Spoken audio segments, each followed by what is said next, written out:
Ang programang ito ay hatid sa inyo ng Air 21. Sagot ko, padala mo!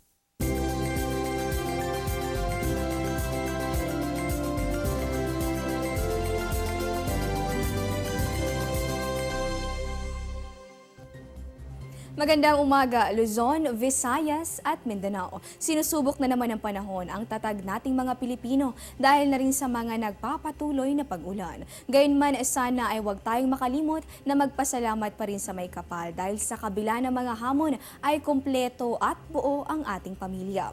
Sa mga magsisimba mamaya, siguradong nag-aabang kayo sa magiging lagay ng panahon. Kaya naman tutok lang dito sa amin at sagot na namin ang weather updates. Ito po ang Panahon TV na mula Lunes hanggang Linggo, maghahatid sa inyo ng kumpletong ulat panahon. Sa bayan din kaming napapanood online. Iyan po ay sa pamamagitan ng www.ptv.ph.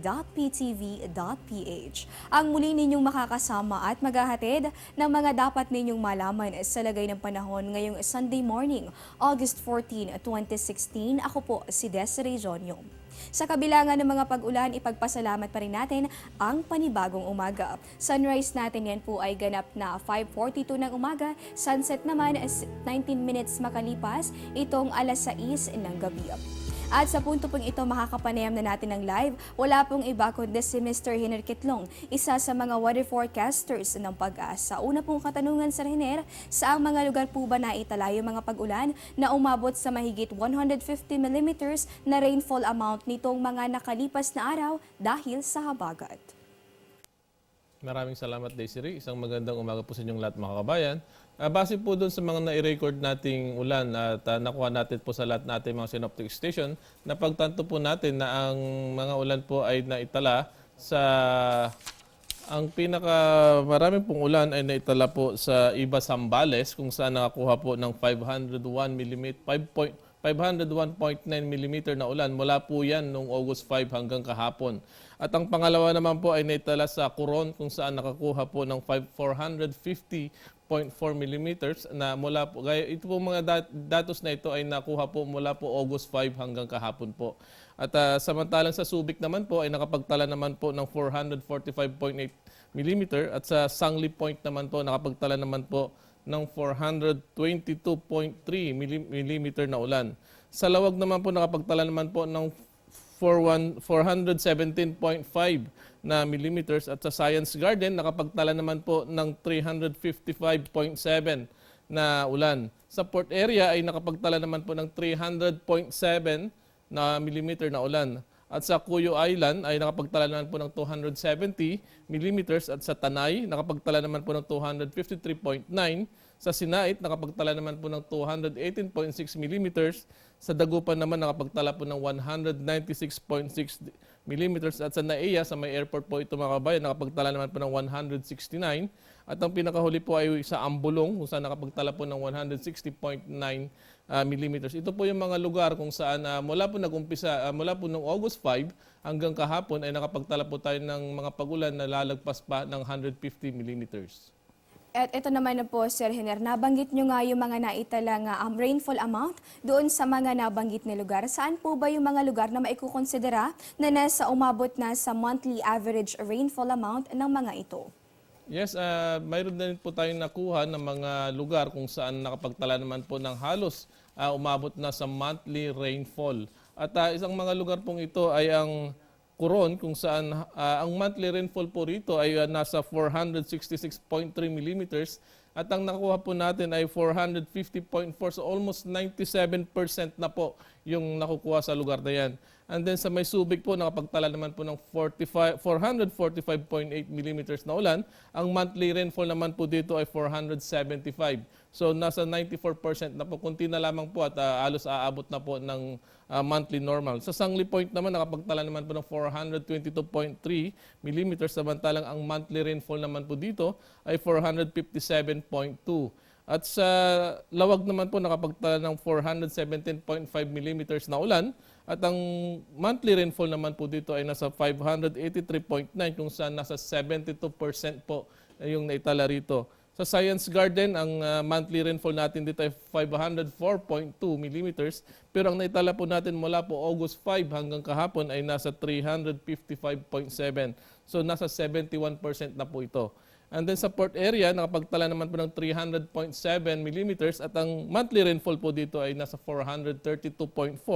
So nasa 70% po. Ito po yung mga lugar na minsan ay lumagpas na po ng 50% yung ulan na nakuha. Yung mga pag-ulan na inyo pong nabanggit, yan po ay nababanggit na dulot yan ng habagat dahil wala namang bagyo dito sa ating boundary. Pero ang mga yan ay nasa labas nga ng Philippine Area of Responsibility. Nakakaambag nga ito doon sa sinasabing paglakas ng habagat. Kaya naman, ano po bang update doon sa mga binabantayan nating bagyo sa labas ng PAR? Yes, mayroon po tayong dalawang bagyong minomonitor. Bagamat ito po ay nasa labas na ng Philippine Area of Responsibility. Ang una po ay si tropical storm na si Kunsun. Ang lakas na hangin po nito ay nasa 85 kph at ang gustiness po nito ay nasa 100 kph.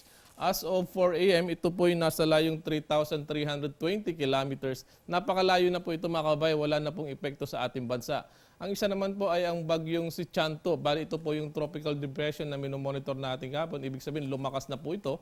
At ang lakas na hangin po nito ay nasa 65 kph at ang bugso ng hangin nito ay nasa 80 kph.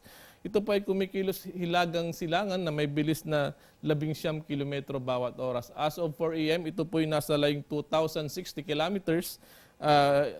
Ito po ay nasa 2,060 kilometers silangan po ito ng Basco, Batanes. Napakalayo po nito mga kababayan.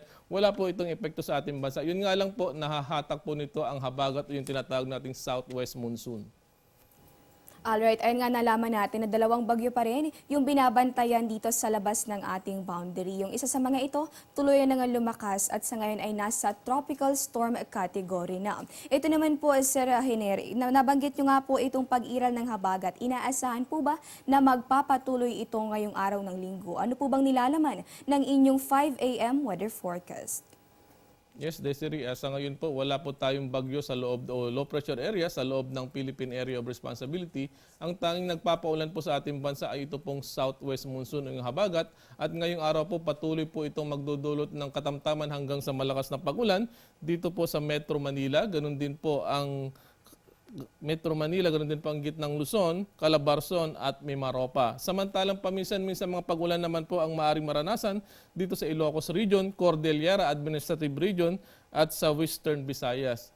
Ang nalalabing bahagi naman po ng Luzon at ang nalalabing bahagi ng Visayas ay magiging maulap po ang kalangitan na maaari po itong makaranas ng mahina hanggang sa katamtamang pagulan at pagkidlat pagkulog.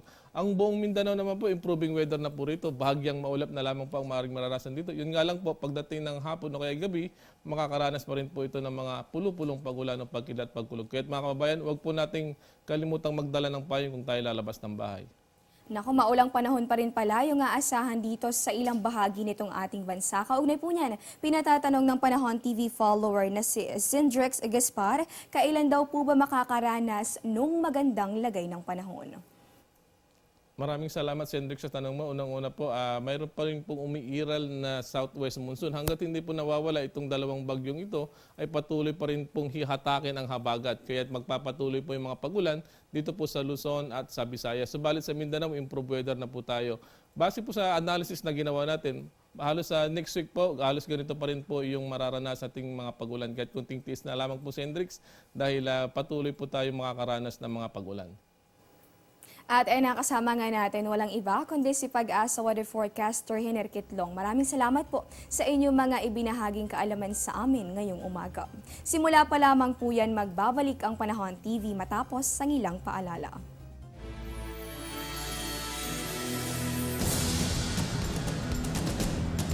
Mga dapat dalhin ngayong panahon ng tag-ulan.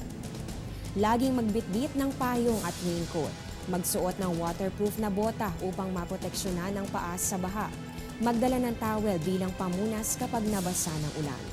Mahalaga ang first aid kit para maibsan ang karamdaman o maiwasan ang mas grabeng pinsalang dulot ng aksidente. Tandaan na tuwing panahon ng tag-ulan, iba yung pag-iingat ang kailangan.